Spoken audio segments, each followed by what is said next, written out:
रूहानी वज़ाइफ और अमलियात में मुअक्किल का नाम आप सुनते होंगे। बेशुमार लोग मुअक्किलान से ताल्लुक़ जोड़ने के लिए अमलियात भी करते हैं और पढ़ाइयाँ भी करते हैं। वज़ाइफ और तस्बीहात भी मामूल बना लेते हैं, मगर उन्हें मालूम नहीं होता उनकी पढ़ाई के नतीजा में उस कलाम से जुड़े हुए मुअक्किलान उनके आसपास आ चुके होते हैं। कुछ लोग कहते हैं ये जिन्नात होते हैं जिन्हें आमिल हजरात मुअक्किल के नाम से पुकारते हैं। कुछ का अकीदा है कि आयात मुबारका अस्माए मुबारका पर फरिश्ते निगरान मुकर्रर होते हैं। ये निगरान वज़ाइफ पढ़ने वालों की अल्लाह के हुक्म से मदद करते हैं। यहाँ आज की इस वीडियो में आपको कुछ निशानियाँ बताने लगा कि जब कोई अमल या वजीफ़ा पढ़ा जाता है और वो सालिक उस वजीफ़े को ठीक से पढ़कर पूरा मुजाहिदा कर लेता है, तो फिर मुअक्किलान ज़ाहिर ना भी हों मगर कुछ ऐसे इशारे मिल जाते हैं कि आपके पढ़े हुए अमल या वजीफ़ा का असर हो रहा है। मगर याद रखें, इस मामले में अपने मुर्शिद या अपने किसी उस्ताद से राब्ता लाजमी रखना चाहिए ताकि आपसे कोई गैर शरई हरकत सरजदीन हो जाए कि पकड़ में आ जाए।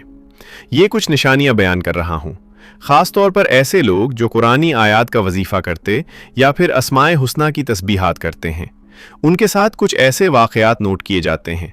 उन निशानियों में से कोई एक निशानी भी ज़ाहिर हो तो इस बात का इम्कान होता है कि उस ज़ाकिर के मुअक्किल एक्टिव हैं। ऐसे इंसान को सच्चे ख्वाब आने लगते हैं। ख्वाबों में अजीज़ों दोस्तों की बीमारी या मौत का इशारा मिलता है। ख्वाब में मुक़द्दस हस्तियों की ज़ियारत नसीब होती है। इर्द गिर्द खुशबू महसूस होती है। जिक्र करते हुए परिंदे या जानवर पास आने लगते हैं। घर में जहाँ वो वजीफ़ा करते हैं वहाँ छिपकलियाँ, कीड़े वगैरह मुर्दा नज़र आते हैं। गुनाहों से नफरत होने लगती है। गुनाह कर लें तो शदीद नफरत और दुख लगता है।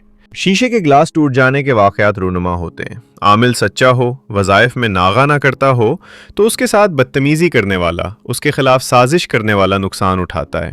जिसके मुअक्किल एक्टिव हों, ऐसा इंसान अगर किसी से हाथ मिलाकर सलाम लेगा तो उसको पता चल जाएगा उससे हाथ मिलाने वाला उसका मुखलिस था या मुनाफिक।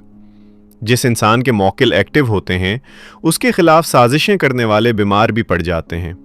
किसी के बारे दुआ करेगा या बद दुआ करेगा तो पूरी होने का इम्कान होता।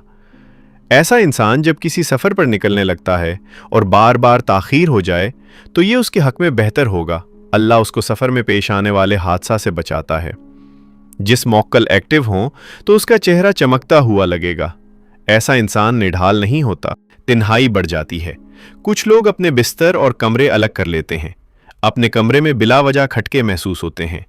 आईना के सामने खड़े होकर अपना चेहरा देखें तो यकाएक अपना चेहरा बदल हुआ दिखाई देता है। कुत्ते या बिल्लियां देखकर घबरा जाते हैं। किसी से कोई बात करनी हो तो दूसरा खुद ब खुद वो बात कर देता है। कोई ख़ास चीज़ खाने को दिल चाहिए तो घर में या कहीं भी वो चीज़ मिल जाती है। किसी हादसे का पहले से पता चल जाता। कोई हादसा होते पहले ही देख लेते हैं। नींद कम हो जाती है। जलाली किस्म का वजीफ़ा पढ़ते हों तो कई बार ऐसा होता है कि मामूली बात पर गुस्सा चढ़ जाता। जलाली वज़ाइफ पढ़ने वालों को वजीफ़ा पढ़ने के बाद पानी लाजमी पीना चाहिए। कोई छोटा हादसा, मामूली चोट लगती है तो बड़ी चोट या नुकसान से बच जाते। कोई चीज़ खो जाए तो दुआ करें तो मिल जाए। ये चंद ऐसी निशानियां हैं जो कई आमिल हजरात और सूफिया कराम से सुनी हुई हैं, जो आपकी खिदमत में पेश कर दी हैं। मगर हर सालिक या ज़ाकिर या आमिल के साथ उसके अपने हिसाब से अलग अलग निशानियां भी ज़ाहिर हो सकती हैं। अगर आप वज़ाइफ पढ़ते या तस्बीहात करते हैं और कुछ ऐसे मामलात पेश आते हों तो हमें व्हाट्सएप पर वॉइस मैसेज में अपना तारुफ कराकर अपना मुशाहिदा बयान कर दिएगा। इंशाअल्लाह जवाब मिल जाएगा।